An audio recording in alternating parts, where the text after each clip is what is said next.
Bien, está con nosotros la profesora Susana Mangana. Hola Susana, ¿cómo estás? Hola, buenas noches Pepe. Feliz de reencontrarme contigo. Han Sí, sido hace ya tiempo que no nos varias veíamos, semanas.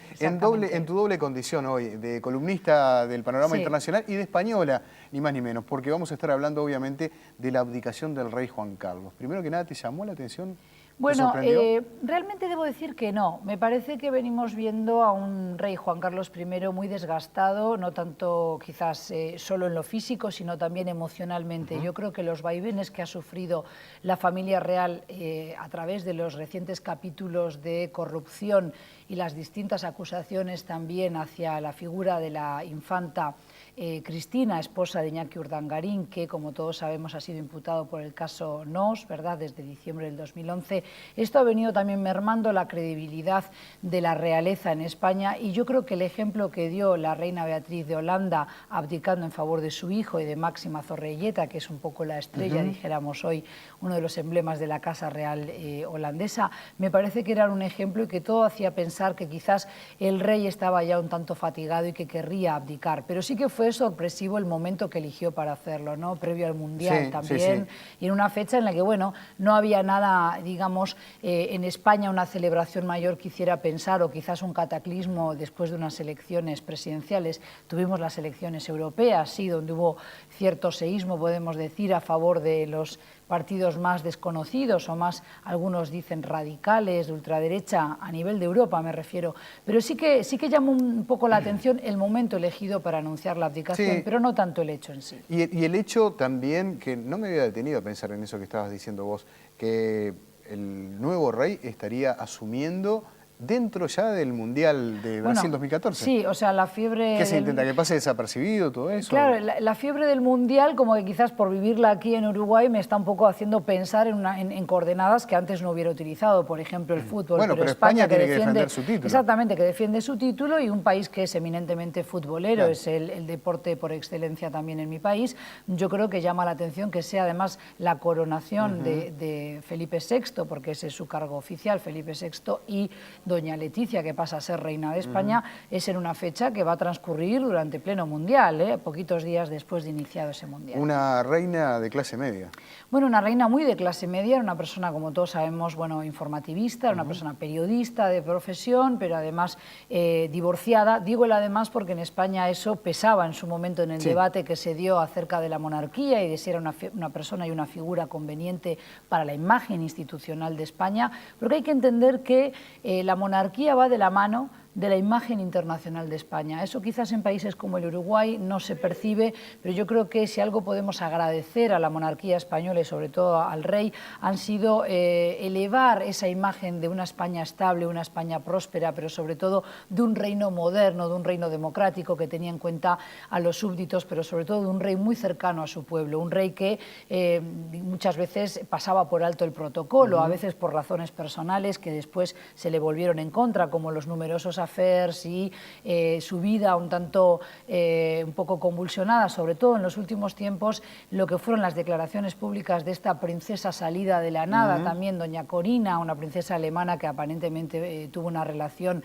durante años con el rey Juan Carlos, que recordemos visitó con ella Botsuana hace 25 meses ahora, cuando tuvo esa caída fatal, y yo creo que a partir de ese histórico momento de la caída en Botsuana, de lo que fue saber que el rey iba a cazar elefantes, cuando también integraba una ONG que de alguna manera protegía esa especie. Bueno, todo esto yo creo que ha sido un corolario, un rosario de perlas que finalmente motivó la decisión de un rey que yo creo que está quedando mayor. Tiene 76 años, pero 5 operaciones, 5 intervenciones quirúrgicas en los últimos años. Bueno, no debe haber tenido una vida muy ajetreada el rey de España, ¿no? No, pero pensemos en términos de lo que es sus pares en la región. Es decir, yo creo que salvo la reina Isabel de Inglaterra, el rey Juan Carlos sí tuvo momentos de zozobra. Por ejemplo, recordemos en lo que fue el Tejerazo, si recuerdas el intento de golpe de Estado. Golpe en las Cortes Españolas, donde el rey tuvo una función muy importante.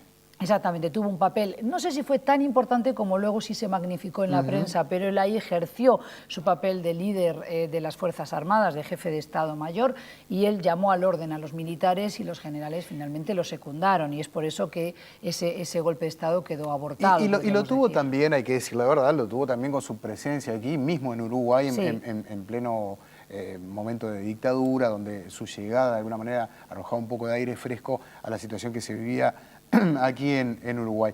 Pero más allá de esto, ¿qué podemos esperar del futuro rey de España? Es una de las consultas. Y la otra es si te llamó la atención que en distintos lugares, uno de ellos Madrid, por ejemplo, la Puerta del Sol, hubiera manifestaciones realmente importantes, Sí. mucha gente en contra de la monarquía. Bueno, manifestaciones muy importantes, se habla de unas 20.000 personas, mucho más que en Cataluña o en el propio País Vasco, pero yo creo que esto pasa porque en el País Vasco y en Cataluña, al ser autonomías que tienen un autogobierno muy fuerte, muy sólido, realmente la cuestión de la monarquía y la realeza como que no se le presta tanta atención, pero yo creo que mayoritariamente en esas dos comunidades que tienen también interés de separarse, de desgajarse del resto del territorio español, no se apoya a la monarquía, es decir, a mí me parece que lo que podemos esperar en el corto plazo es mayores pedidos o, si se quiere, mayores solicitudes de parte de la ciudadanía, sobre todo quizás canalizados esos pedidos a través de las redes sociales para que exista un referéndum en un breve plazo,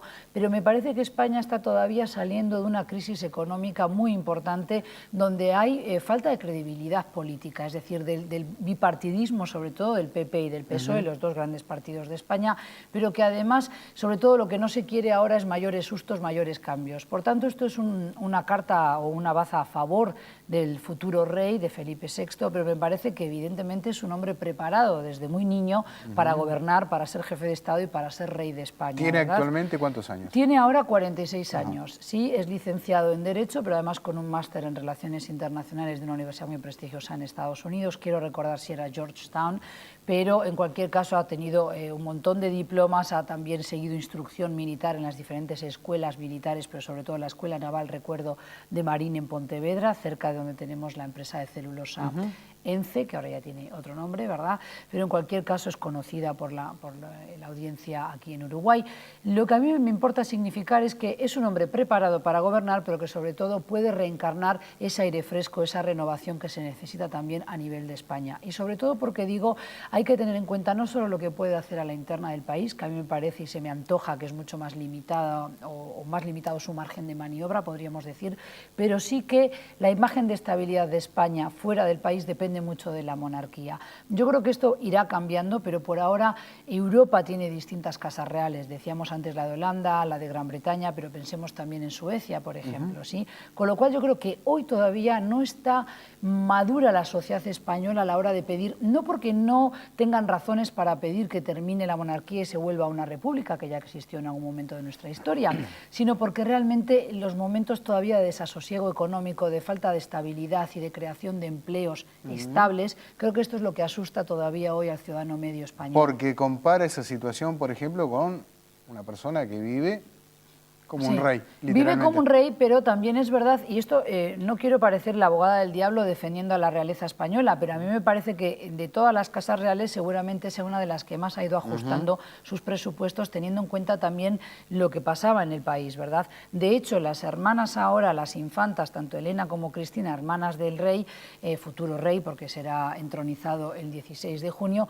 pasan a ser hermanas del regente, es decir, parte de la familia real, pero ya no gozarían del mismo estatus que tienen hoy día. ¿Eso significa que se terminan las prebendas, los privilegios? Bueno, en parte sí, porque por ejemplo, la figura del rey hasta ahora sigue siendo inviolable, pero a partir del día en que abdique y firme la abdicación, Pepe, ahí va a perder esa inviolabilidad que tiene y que goza la figura del rey, del jefe de Estado. Pasará a ser un ciudadano común y Bueno, no es un ciudadano normal y corriente porque evidentemente tiene todavía sus privilegios, pero a mí me parece que es una monarquía que tiene que ajustarse rápidamente porque la sociedad española así se lo está exigiendo. Eso no quita que quizás en un breve plazo de tiempo se vuelva a exigir ese referéndum y ahí sí quizás se vote a favor de la República. Renuncian reyes, renuncian papas, un año exactamente. Sí, y cada vez ocurre eso cuando Rajoy tiene que ir a una conferencia, por ejemplo, con la revista muy conocida The Economist, con lo cual ya sale el chiste de que cada vez que viaja Rajoy para hablar con The Economist o renuncia a un papa, Benedicto XVI, por ejemplo, o ahora abdica el rey, con lo cual eso también será algo que le cuelguen a las espaldas de Mariano Rajoy. Muchas gracias, Susana, por tu presencia.